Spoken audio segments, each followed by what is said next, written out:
La cultura celta se desarrolló en Europa hace miles de años, extendiendo su influencia desde lo que hoy son las Islas Británicas e Irlanda hasta gran parte de Europa continental, incluyendo Francia, España e Italia, con su apogeo alrededor del año 400 a.C., mucho antes de la llegada del cristianismo. No era un imperio unificado, sino un conjunto de pueblos y tribus interconectadas por un lenguaje, un arte y una cosmovisión similares. Los celtas eran conocidos por ser guerreros feroces y artesanos excepcionales. Su arte, intrincado y simbólico, lleno de motivos animales, nudos y espirales, reflejaba su profunda conexión con la naturaleza y el ciclo de la vida. Su religión era animista, venerando a numerosas deidades asociadas con elementos naturales, animales y aspectos de la vida humana. Siendo esta transmitida de forma oral por los druidas, sacerdotes y sabios, maestros guardianes del conocimiento oral. Entre estas leyendas pasadas de generación en generación se podían encontrar historias terroríficas, capaces de ponerle los pelos de punta hasta al más valiente de sus guerreros, y hoy, te voy a contar algunas. Aquí, tienes 4 espeluznantes mitos celtas. Número 1. La Banshee. La Banshee, cuyo nombre proviene del gaélico irlandés Beanside, que significa mujer hada o mujer de los túmulos, es un espíritu femenino que, según cuenta la leyenda, se aparece como anuncio de muerte, razón por la que, aunque no busca causar daño y es un ser mayormente benévolo, su sola presencia provoca temor en quienes la ven o la escuchan. La Banshee se presenta como un ser fantasmagórico que puede tener diversas apariencias, lo que aumenta su aura de misterio. Puede presentarse como una hermosa joven mujer, con una belleza sobrenatural, de largos y abundantes cabellos, rubios, blancos o rojizos, u otras veces, toma la forma de una anciana demacrada y de aspecto horrible, con los ojos rojos e hinchados por el llanto constante, y vestida con ropas andrajosas. Sin importar su edad aparente, suele llevar un vestido blanco o gris, a veces envuelta en una capa con capucha o cubierta con un sudario. Su parte inferior se desvanece, por lo que no se ven sus piernas. Pero lo que verdaderamente define a la Banshee es su llanto o lamento. A veces, un grito penetrante y desgarrador, un aullido nacido desde las profundidades del mismo infierno, otras, el lamento lastimero de una madre desesperada que resuena en lo profundo de la noche. No es un alarido por un dolor personal, sino una lamentación por la inminente muerte de un miembro de una familia específica. En la tradición celta, cuando una persona fallecía, una mujer cantaba un lamento en su funeral.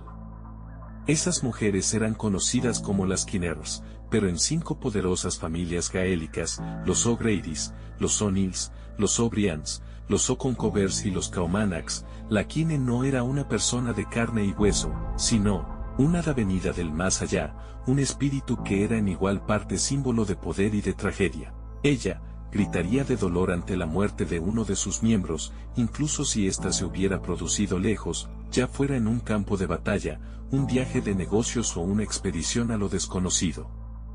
El alarido sería tan inmediato a la muerte que los miembros de la familia se enterarían del acontecimiento mucho antes de que cualquier mensajero mortal pudiera contar la terrible noticia. Pero en un acto de lo que se puede describir como benevolencia, el único miembro de la familia que sería absuelto del castigo de ver venir lo inevitable, sería quien va a morir, la persona protagonista del fatídico augurio. La intensidad y la fuerza del grito podía incluso indicar la importancia del deceso, siendo este más intenso en casos de gobernantes o tragedias mayores. Algunos relatos afirman que el grito de una Banshee es tan potente que puede romper cristales o helar la sangre de quien lo escucha. Se le podía ver muchas veces bajo la ventana del difunto, o elevada en el aire a varios pies de altura llorando en señal de respeto por el deceso. En ocasiones, también se las podía ver a la distancia, paseando tristemente por las inmediaciones del hogar del futuro difunto o sentadas sobre los muros de piedra de la residencia como señal de la tragedia venidera. Otras, se les veía peinando su abundante cabellera con un peine de plata u oro. Probablemente de ahí viene la creencia irlandesa de que encontrar un peine es de mala suerte. Se dice además, que dejar un peine al aire libre por la noche es una invitación a que la Banshee lo utilice. Cuando varias banshees aparecían al mismo tiempo, era señal de la muerte de alguien importante, incluso un personaje de carácter sagrado. Varias famosas historias sobre apariciones de banshees fueron transmitidas de generación en generación, principalmente de forma oral, demostrando la fuerte influencia de su presencia en la mitología celta. Aquí, te cuento algunos de esos relatos. La banshee de los O'Neill. El castillo de Shane, perteneciente a la familia O'Neill, fue construido alrededor del año 1345 a las orillas de un lago en el condado de Antrim.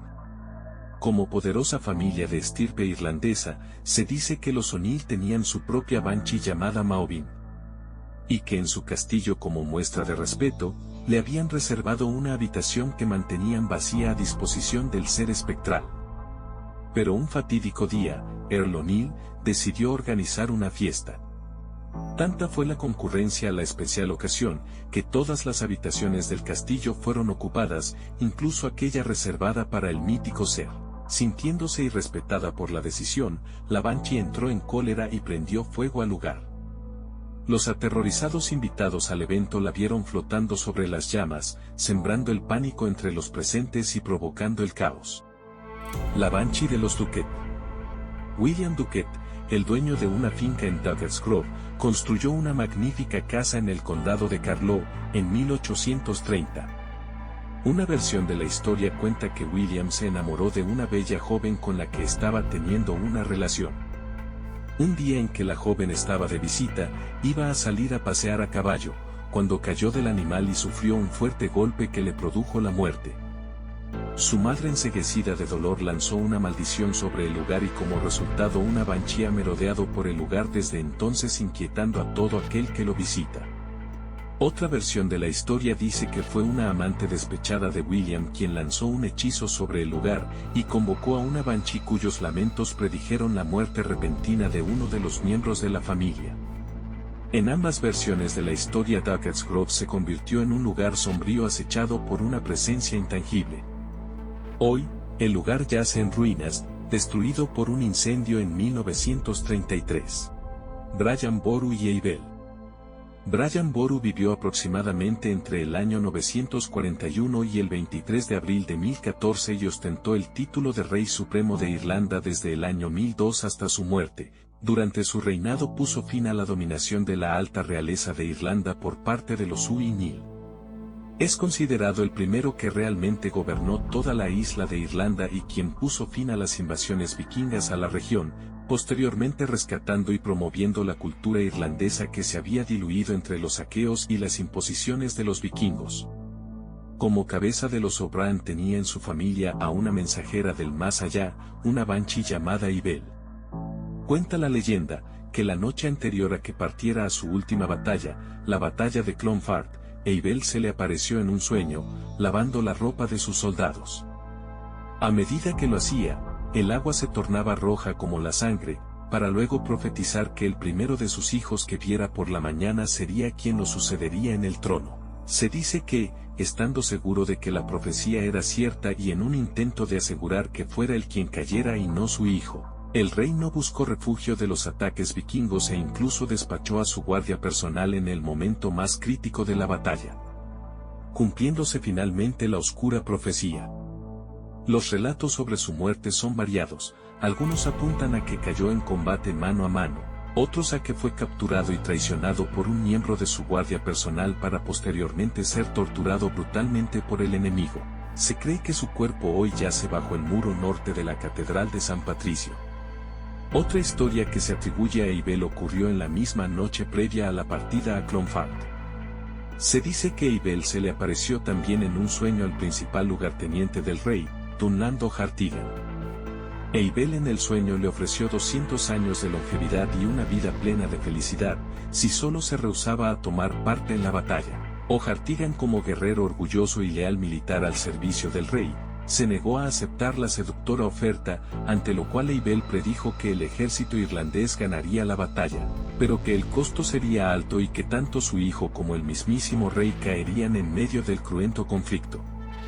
Y tal como lo predijo la banshee, muchos cayeron ese día, incluido el hijo de Dunland y el rey Boru, pero los sobrevivientes contaron que posteriormente a la batalla, cuando los gritos de los soldados callaron y el acero de las espadas dejó de chirriar, se oyeron como venidos del inframundo los gritos lacerantes, desgarradores y llenos de dolor de una mujer que lloraba por el rey y por todos los valientes soldados de su ejército.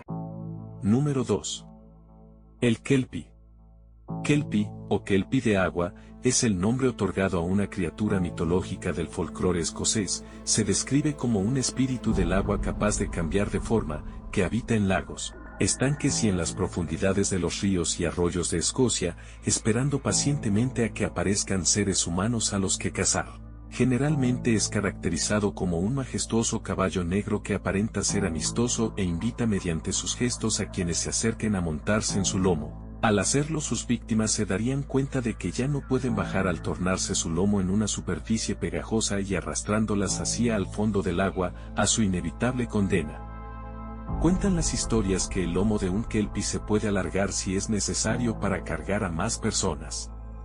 Un kelpie también puede tomar otras formas, incluyendo la de una hermosa mujer junto a la ribera de un río seduciendo a los viajantes a acercarse a la orilla, o la de un hombre fuerte y peludo que espera agazapado junto a un cuerpo de agua a que aparezca un humano para atraparlo de sorpresa y quitarle la vida apretándolo fuertemente en un abrazo letal. Los kelpies también pueden usar sus poderes mágicos para invocar una inundación que arrastra a su presa hasta su inminente sentencia. Los kelpies son conocidos por su naturaleza engañosa y maligna. Sus víctimas más comunes son mujeres y niños, quienes se ven más fácilmente atraídos por su grácil apariencia equina. Una vez que la víctima cae bajo sus encantos, el kelpie los atrapa y corre hacia el agua para ahogarlos y después devorarlos. Aunque también pueden aparecer en forma humana, en tal estado suelen conservar algunas de sus características equinas como sus pezuñas o una cola húmeda, lo que los puede delatar. Se los describe también con ojos oscuros y salvajes. Se dice que pueden adoptar una forma más horrible y monstruosa bajo el agua, similar a un hipocampo, mitad caballo, mitad criatura marina. Pese a ser criaturas mágicas de un poder terrible, los kelpies también poseen algunas debilidades, como atacarlos con hierro caliente y principalmente hacerse con su brida. Cuenta la tradición que quien se adueñe de la brida de un kelpie, lo convertirá en un poderoso sirviente con una fuerza 10 veces mayor que la de un caballo normal, pudiendo efectuar trabajos pesados impensables para una criatura mortal. Se dice que si un kelpie y un caballo normal se reproducían, nacería un fuerte caballo que era imposible de ahogar. En el ámbito de las leyendas y el folclore existen numerosas narraciones de encuentros con estos seres. Una historia popular narra cómo un granjero ambicioso se encontró con un hermoso caballo en el lago Lomond, y sospechando de su naturaleza, se aprovechó de un descuido para apoderarse de su brida, convirtiendo al ser en su esclavo. Utilizó al kelpie para cargar pesadas piedras y construir una magnífica mansión. Sin embargo, una joven criada por error aflojó la brida de la criatura, lo que llevó a que el kelpie se liberara de su captor. Furioso con el hombre por lo que le hizo, el kelpie arrojó una maldición sobre el lugar, haciendo que la mansión se derrumbara. Otra leyenda cuenta que un grupo de niños que jugando se acercaron a un lago, encontraron a un hermoso caballo negro junto al agua. Fascinados por lo bello y dócil del animal, se acercaron a él. Todos excepto uno, que era más tímido, se subieron a su lomo. El niño que no se subió se acercó lentamente y al tocar el lomo del caballo con un dedo se dio cuenta de que éste se había quedado pegado. En ese momento recordó la historia que le había contado su padre sobre aquellas bestias.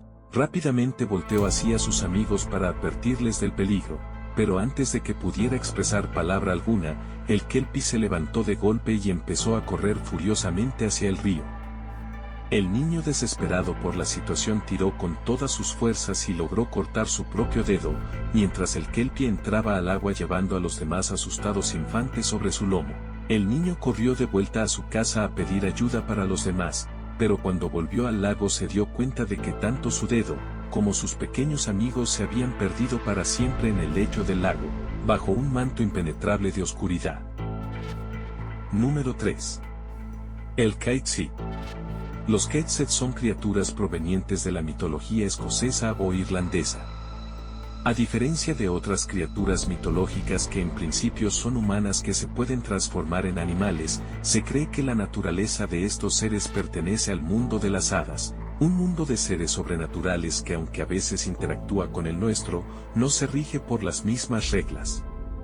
Su nombre se compone de dos palabras, la palabra Kait que significa gato en gaélico y la palabra Sid que viene de Sid, una raza de seres sobrenaturales equivalentes a las hadas. Literalmente Kait Sid o Kait Sid significa gato hada. Es una criatura del folclore escocés, mayormente descrito como un gato negro con una marca blanca en el pecho, mucho más grande que un gato normal, más cercano al tamaño de un perro mediano. Se cree que los Kait Sid eran criaturas malévolas, no dignas de confianza, que se robaban las almas de los muertos antes de que fueran enterrados, evitando que pudieran pasar al otro mundo. Por eso merodeaban los funerales o los lugares donde había alguien próximo a morir, razón por la que las familias de quienes morían hacían guardias especiales llamadas Feilfadalach, cuyo trabajo era proteger los cuerpos de los difuntos y sus almas, organizando juegos y actividades enfocadas en distraerlos. Una hierba llamada hierba gatera se esparcía por toda la casa, excepto en la habitación donde estaba el cuerpo. La música llamada coronach, que significaba lamentos, se interpretaba debido a que al Kait Sid le encantaba escucharla y bailar. Se jugaba a los acertijos, pero nunca respondiéndolos por completo, porque se sabía que el Kait Sid gustaba de ponderar todas las diferentes respuestas propuestas por los que trataban de adivinar. Además no se encendía fuego cerca del lugar donde estaba el cadáver ya que se creía que a los Kait Sid les atrae el calor de las llamas. En el día de Samhain, hoy nuestro Halloween, todas las familias debían dejar en la entrada de su casa un recipiente con leche. Si lo hacían el Kait Sid bebería de la leche y posteriormente bendeciría al hogar y sus miembros con buena suerte durante un año. En caso de no dejar la leche, el gato hada arrojaría una maldición sobre el hogar, condenándolos a no tener lo que le negaron, sus vacas se secarían y no darían leche por un año.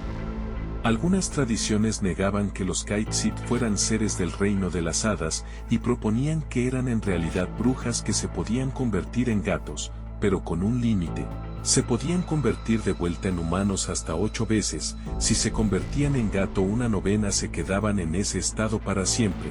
Se piensa que esta idea proviene de la creencia de que los Kait Sid solo caminaban en 4 patas frente a los humanos, y cuando no habían humanos presentes caminaban erguidos. Número 4. La Dyrtiu. La Dyrtiu, cuyo nombre se traduce como sed roja o chupasangre roja, es una figura legendaria del folclore irlandés, a menudo descrita como un tipo de vampiresa o un ser sobrenatural y vengativo de piel pálida, cabello largo y labios rojo intenso, que viste con un vestido suave rojo como la sangre.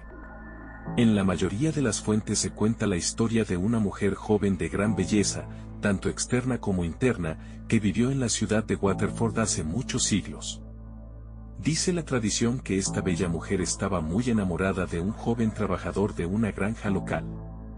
El sentimiento era mutuo y ambos esperaban con ansias el día en que pudieran casarse y vivir una vida juntos. Pero el destino tenía otros planes para la muchacha. Su padre, un hombre egoísta y avaricioso, tenía planeado utilizar los encantos de su hija para amasar fortuna casándola con el jefe de un clan a cambio de tierra y riquezas. El día del matrimonio la joven se veía deslumbrante, pero por dentro sentía un enorme dolor por haberse separado de su amado. Lamentablemente la trágica historia no terminó ahí, el matrimonio resultó ser una maldición. Su esposo, el jefe del clan, era un hombre violento y abusivo que no solo la maltrataba sino que además tenía encuentros con otras mujeres mientras a ella la tenía encerrada en una torre fortificada.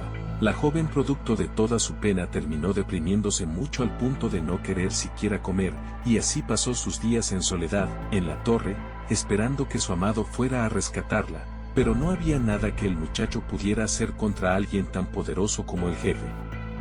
Hasta que un día el hambre y la pena reclamaron la vida de la joven.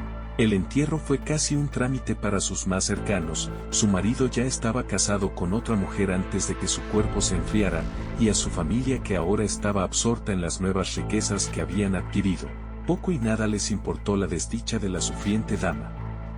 Los aldeanos la enterraron bajo lo que era conocido como el árbol de Strongbow, que representaba el renacer. Había una vieja práctica en Irlanda que consistía en cubrir la tumba del difunto con una pila alta de rocas para que no volvieran de la muerte y descansaran en paz, pero ese día no lo hicieron, nadie sabe el por qué. Quizás, en el fondo se sentían culpables por no haberla ayudado y guardaban la esperanza de que volviera de la tumba a reclamar justicia. El único que sufrió lo indecible con su muerte fue su joven enamorado, quien visitó su tumba cada día durante un año para llorar por el trágico destino de su amada. Lamentablemente, el espíritu de la joven nunca encontró el descanso y lleno de rencor por el daño del que había sido víctima, se levantó de la tumba en el día del aniversario de su fallecimiento convertida en un ser ni vivo, ni muerto, un ser de ultratumba que en nada se parecía ya a lo que alguna vez fue, una criatura llena de sed de venganza, se levantó convertida en la Deerdew. El primero en sufrir su ira fue su padre. La Deerdew fue rápidamente hasta el lugar en que se crió, donde encontró a su padre durmiendo plácidamente, se acercó a él, y rozando sus labios con los suyos le robó el aliento y la vida mientras dormía. Luego, aún sedienta de venganza, se dirigió a la casa de su marido a quien encontró en el camino ebrio y rodeado de mujeres mientras su nueva esposa dormía en su casa. Se acercó a él y antes de que pudiera darse cuenta de quien tenía al frente, le tomó la cara y le dio un beso, no solo robando el aire de sus pulmones sino también la sangre de sus venas. Después de consumado el acto sintió en su interior una satisfacción más grande que la que hubiese sentido jamás y desarrolló inmediatamente un gusto irresistible por la sangre de hombres, principalmente jóvenes. Desde ese día se dice que la Deerdew pasó mucho tiempo acechando a hombres jóvenes, seduciéndolos con su irresistible y sobrenatural belleza para luego atraparlos entre sus brazos y beber su sangre. Los aldeanos, tiempo después al darse cuenta de lo que estaba pasando, empezaron a dejar pilas altas de rocas sobre la tumba de la joven en cada aniversario de su muerte, con la esperanza vana de que su alma al fin descanse y deje a los vivos en paz. Gracias por llegar hasta el final. Esas fueron 4 historias espeluznantes del folclore celta, espero que te hayan gustado. Si fue así, por favor considera dejar un like y quizás suscribirte a este nuevo canal. También agradecería mucho un comentario, ya sea dándome tu parecer, que te gustaría ver, o dándome alguna crítica para saber en qué tengo que mejorar. Muchas gracias por tu atención. Hasta la próxima.